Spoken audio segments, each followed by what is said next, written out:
Hello, everybody, and welcome back to the Enterprise Dish. It is the end of 2019, which means we are wrapping up another year. Actually, some might even argue another decade, because depending on where you fall, some people say 2020 at the end is the end of the day. We'll skip the semantics. But anyways, it is the Ohio boys back in town, shutting down 2019. Mr. Rick Vanover up in Columbus, Ohio. How's it going, Rick?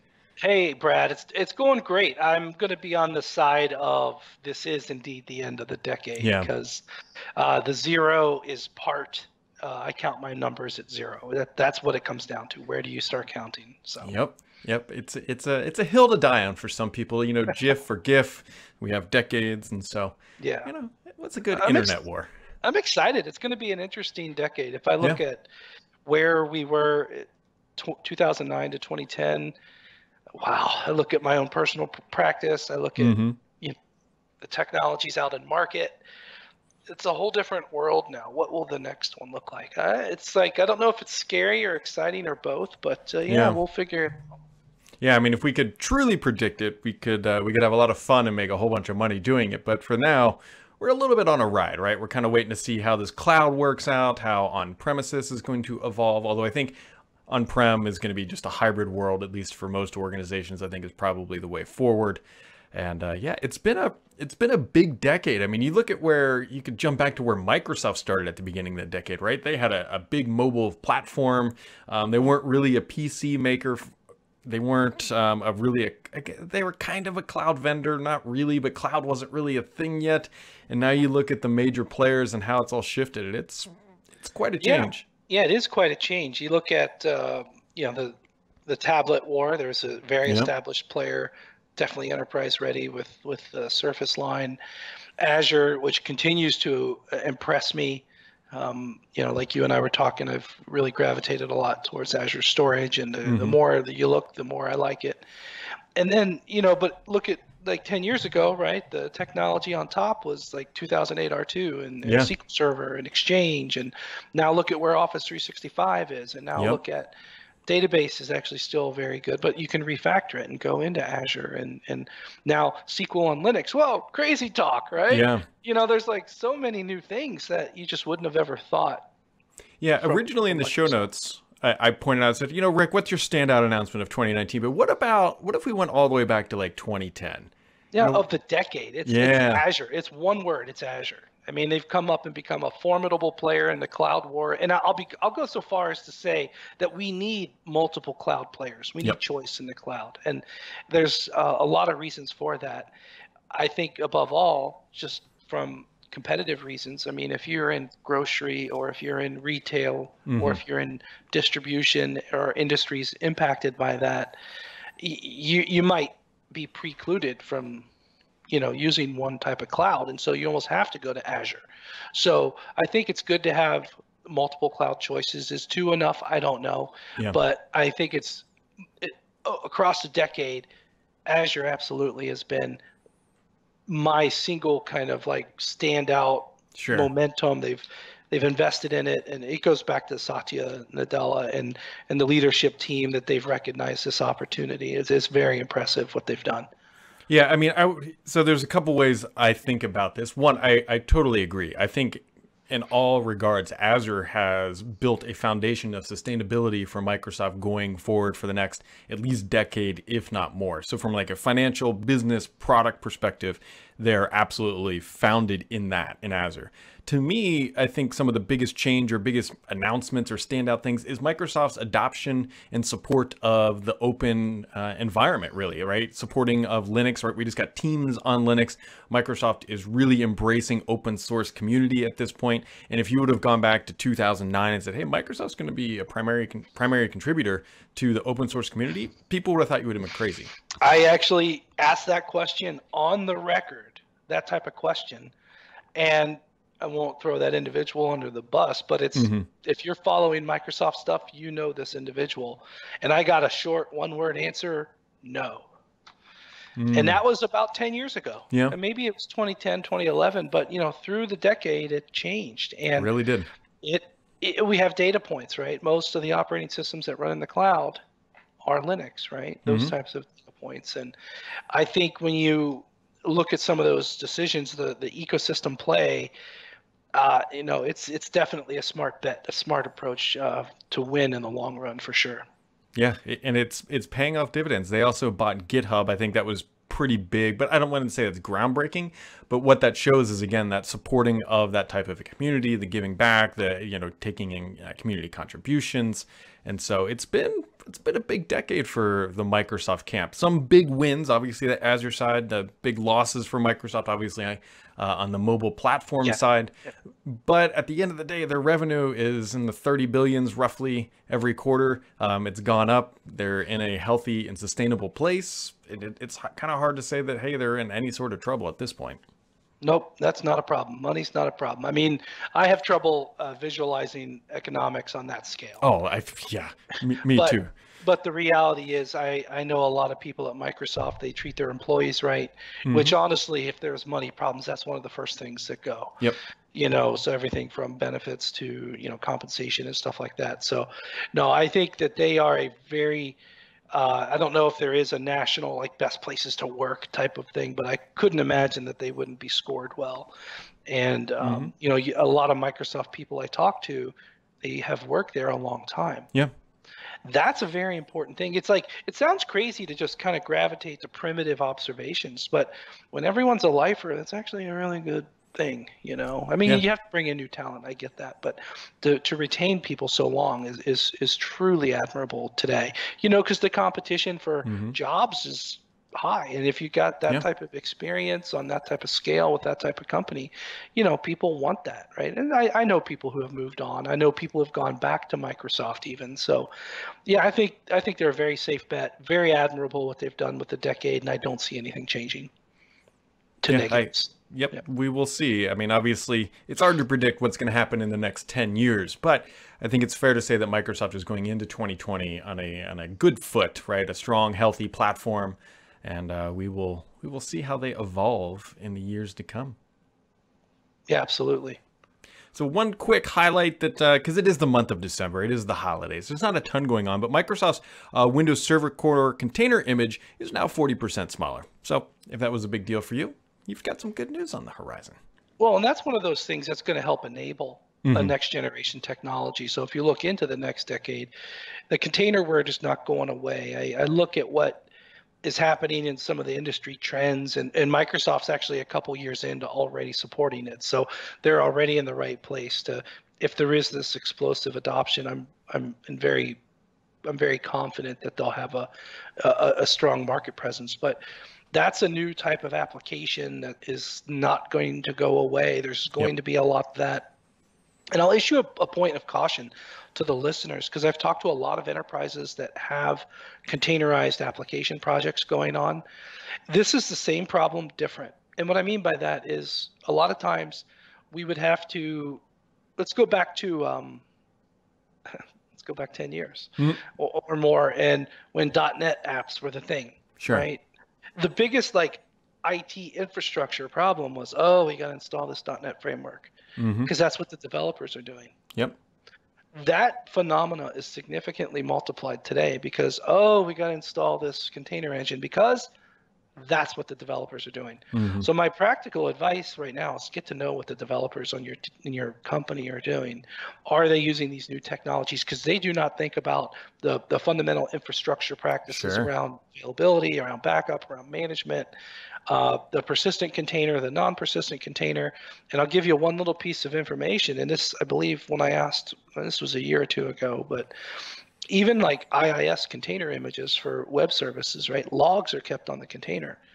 That could be really important forensically, right? Yeah. So you got to think about how these apps are developed, and is this in line with the requirements of the data and stuff. So definitely don't let it happen in a vacuum, because then it'll be too unmanageable. But with like those smaller container images, that's just going to make it easier for the developers to do what they need to do. Yeah, no, that's always good advice, right? You got to know what's coming down your pipeline, because you make a good point. The developers are going to use, for the most part, what's convenient to them, what's going to allow them to be most productive, but they don't always necessarily think about how the enterprise is actually going to deploy that at scale. Right. They're only concerned about their deadline delivery date. Yep. And when that project is due, or when that functionality needs to be implemented, and however they get there, it doesn't, in the end, matter to them. but it does matter to the traditional infrastructure people. So I've seen that happen with enterprises and conversations a lot recently. Very, very cool. Well, Rick, let's shrink it down a little smaller than a container. One of the things I love to do at the end of the year is just talk about what are you using now, right? I think it's probably been at least a year since we've talked about what your phone is, what's your laptop, what are you using to get oh boy. So in the last year, I've kept the same phone platform, Samsung Galaxy S9. Mm-hmm. I was an S8, gave that to my daughter. We have a rule. I buy the new one, she gets the old one, keep them for about 1.5 years, not quite 2. And I've been Android as long as I've had a smartphone. I can't quite do that other thing. I have to go and use my wife's every now and then when she needs something done. I'm like, I could never use this, which is funny because she says the exact same thing about my Android. So I really like Samsung's hardware. And actually, okay, this is the dish, so I can dish here. Yep. So I use mobile pay, Samsung Pay or Android, or not Android Auto, but Samsung Pay. It's a mobile pay. You just use your thumb right here, and you can authenticate. It sets up that NFC transmission. I love it because a lot of times when it works, it's quicker. Mm-hmm. But I also like it because the Samsung program actually gives you cash back. So I'm buying a lot of my cases and stuff. Oh, interesting. Free. And the Samsung hardware for a phone has always been really good. And if you haven't looked at it, check out their Samsung hardware for a case. That's good stuff too. So that's my device. I actually don't use a tablet. I have a Surface at home. Actually, I have many Surfaces at home, but like it's their kitchen computer, that type of thing. And I love my ThinkPad, full-blown Windows 10. I use that for compute on the go. Mm-hmm. I've transitioned to carry less compute power with me because every significant work I do is in a cloud or a data center. And that is because one of the things in the last decade that have really changed my life is single sign-on pages. And it really starts with Azure AD, right? And Office 365. And we've tied all of our services in together. So like I can go to a browser, do my 2-factor authentication from any computer in the world, and I'm almost completely productive. So this is a piece of advice I've said for a long time, that the device doesn't matter. And above all, now it doesn't more than anything. So I love my ThinkPad. I have one at home as well. Actually, we have a great deal here at Veeam where, if you make the case for it, they'll give you another issued device to use at home. Oh, nice. And I mean, I do calls with Europe. I do calls with APJ. Sure.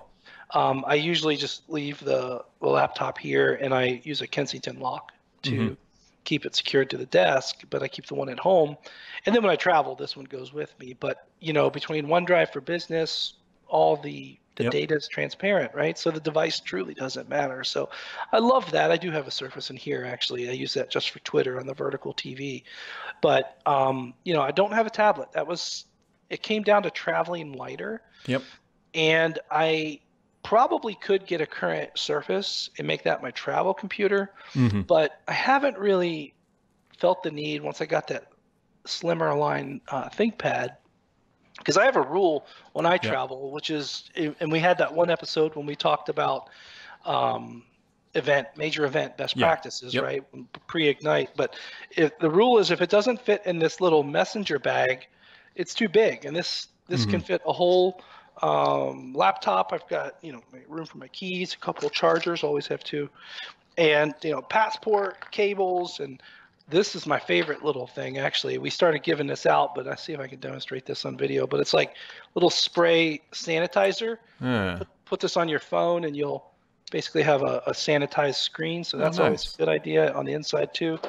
But my rule is if it doesn't fit in the messenger bag, it's too much. And the ThinkPad fits in there fine. I can go all day on battery saver mode without charging. Life is good. So and then the only other thing that I'm looking for a better solution is, at the desk I use this Microsoft Live Chat, which is a great headset for I think less than $30. And best part about it is the Microsoft Live Chat hardware here has this button, and you can just simply hit. Oh, and it just mutes you. Yeah. So if you're ever doing presentations and stuff, this is a lot easier to mute yourself than clicking into a mute button. So this was Yeah, the LX3000, which they've had this brand, this model out. They've implemented it a number of times through the years. They did make a small change to the buttons recently, but I love the inline mute.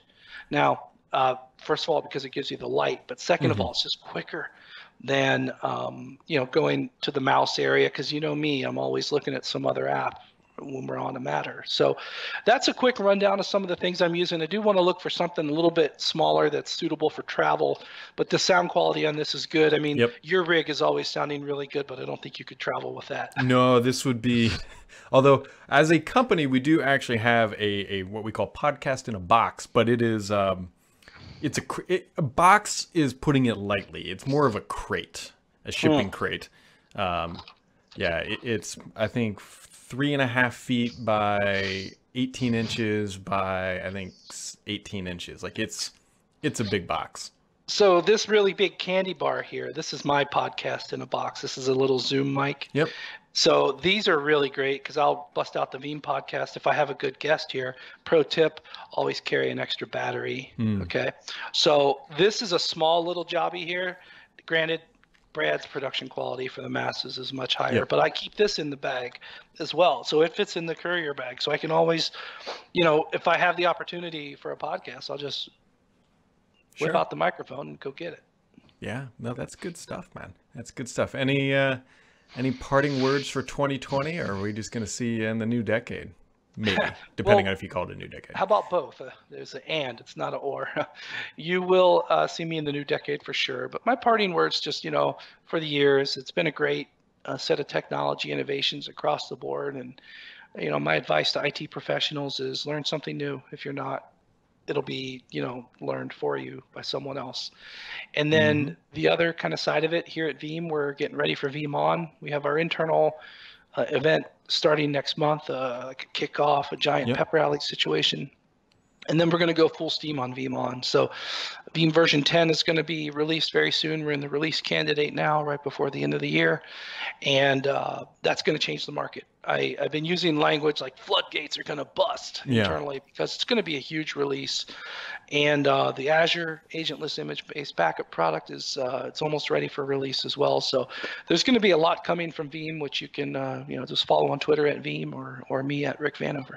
And we'll include those links down in the description below, Rick. But we very much appreciate you taking time out of your in this like in between holiday thing. I'm on vacation. I'm barely wearing pants here, Brad. Well, at least thanks for clarifying. We at least know that there's something on. We're not gonna call your bluff. But yeah, with the holidays on a Wednesday, really kind of screws up 2 weeks back to back. But it's been a good year. I think it's been a good year.